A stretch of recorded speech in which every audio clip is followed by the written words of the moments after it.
The Indian Cricket Control Board ruled today that it would not allow any of its players to represent their country if they signed for Kerry Packer.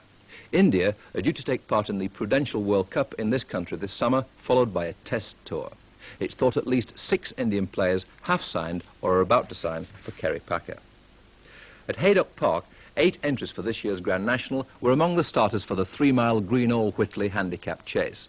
As they came towards the last 2 fences, 5 of the national horses were in contention, including today's favourite, Bulletin and Irish Tony. The commentator is Julian Wilson.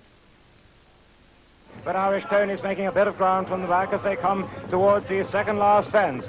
And at the second last, Alverton over from Lucy's over in second place. Artistic Prince on the far side is third. Then comes Irish Tony and Rambling Artist and Born Oaks as they race down towards the last. And it's Alverton and John Joe O'Neill who look strongest. Alverton going 2 or 3 lengths clear now from Lucius in second and Artistic Prince in third at the last. And Alverton's over it. He's over it clear from Lucius, Artistic Prince, Irish Tony and Rambling Prince, and on the run in, it's Alverton going clear now for John Joe O'Neill. He's going to win this race for the second year running.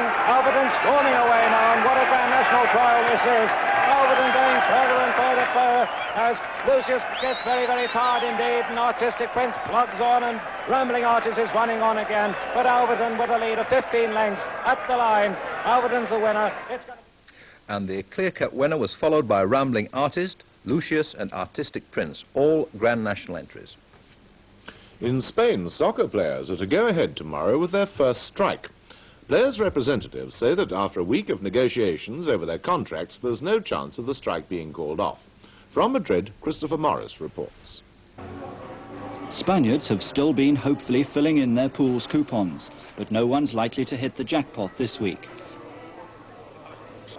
And even Spain's pools promoters, who don't have the benefit of an English-style pools panel, are already complaining about a loss exceeding £2 million.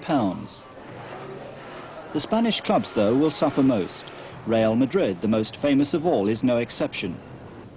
The tens of thousands of disappointed Spanish fans aren't exactly sympathetic about this strike. Apart from missing their Sunday afternoon's football, they complain that the players are far too highly paid anyway. But in the dressing room, the team's strike committee was outraged by the accusations of greed.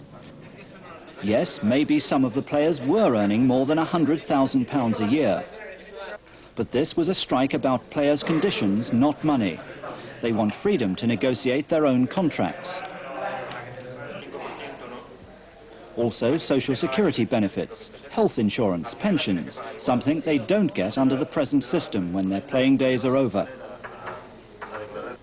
The clubs, however, have reacted angrily, threatening to fine every striking player 25% of his annual wages.